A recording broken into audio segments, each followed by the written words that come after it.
dejamos con Raúl Barbosa, Sí, nada además, más y nada menos. Además es oportuno porque de quien voy a hablar falleció en el litoral, murió en Asunción, Paraguay. Ajá, muy bien. Uno de los argentinos, uno de los tantos argentinos que hicieron a la Argentina y que mueren en el exilio.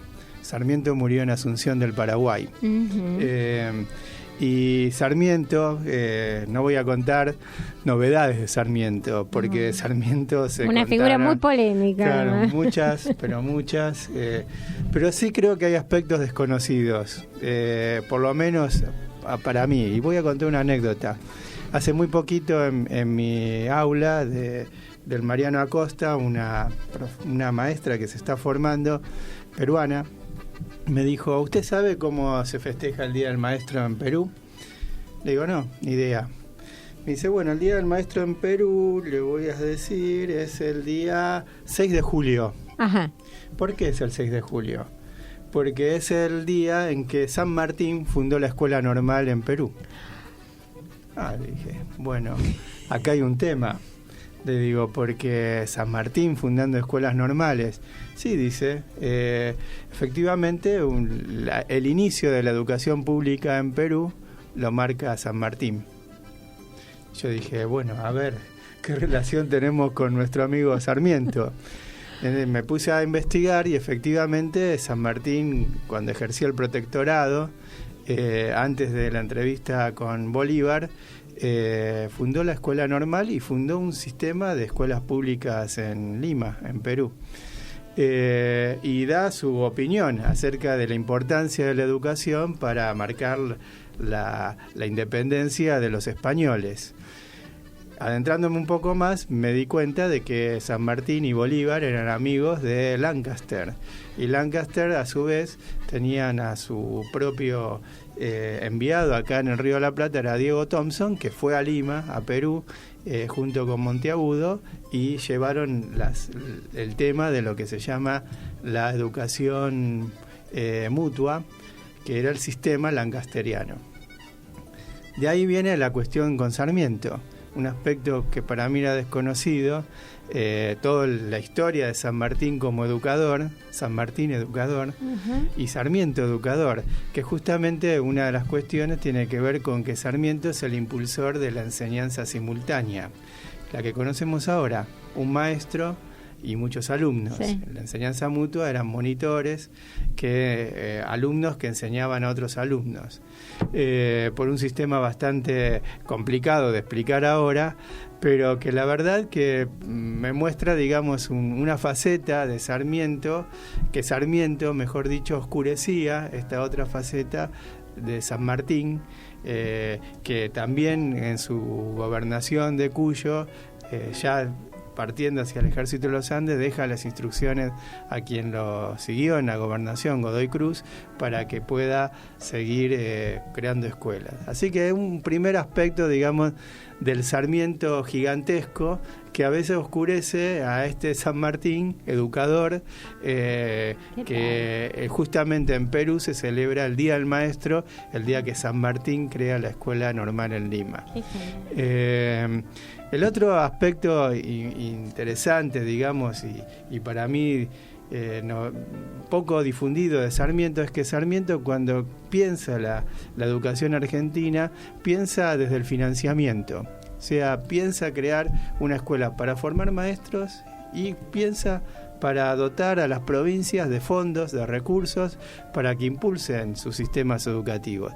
O sea, ese Sarmiento fundador de escuelas, o haciendo escuelas, es una parte de Sarmiento. La otra parte de Sarmiento es el político que decide financiar a las provincias para que hagan sus escuelas. Es decir, y piensa en una ley de financiamiento, como la que tenemos ahora, una ley de financiamiento que hubo muy pocas en la historia argentina. La primera fue durante la presidencia de Sarmiento, impulsada por él mismo, y tuvimos esa ley, se fue reformada en dos oportunidades más, en 1890, en 1895, y después la ley que tenemos a partir del año 2006, 2005, 2006. Entonces, Sarmiento haciendo no solamente escuelas, sino generando las condiciones en términos de financiamiento para que esas escuelas puedan existir y para que esas escuelas puedan tener también la supervisión educativa, pedagógica, porque él en esa ley impone a las provincias la existencia del inspector nacional, que es el que vigila la creación de estas escuelas, manda los informes obligatorios, que son informes que hay que leer porque muestran cómo evoluciona la educación en las provincias, y son todos maestros normalistas, maestros normales que van a las provincias a ver que se cumpla la ley de financiamiento que Sarmiento había sancionado, con lo cual claramente el objetivo era educativo y era de dotar de financiamiento a las provincias para que puedan hacer sus escuelas.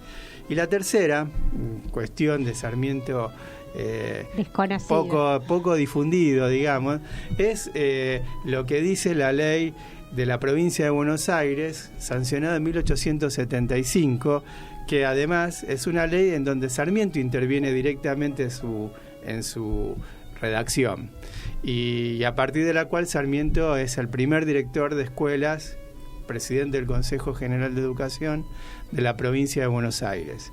Y en esa ley descubrimos que en su artículo 2, Sarmiento seguramente habrá apoyado, vamos a ver de qué manera pudo haber participado, pero dice, entre otras cosas, que la educación, bueno, considerando tanto los recursos y necesidades peculiares de cada localidad, eso tiene que ver con la educación, en razón de sus condiciones económicas, dice, y cuanto a la necesidad esencial de formar el carácter de los hombres por la enseñanza de la religión y de las instituciones republicanas. Ajá.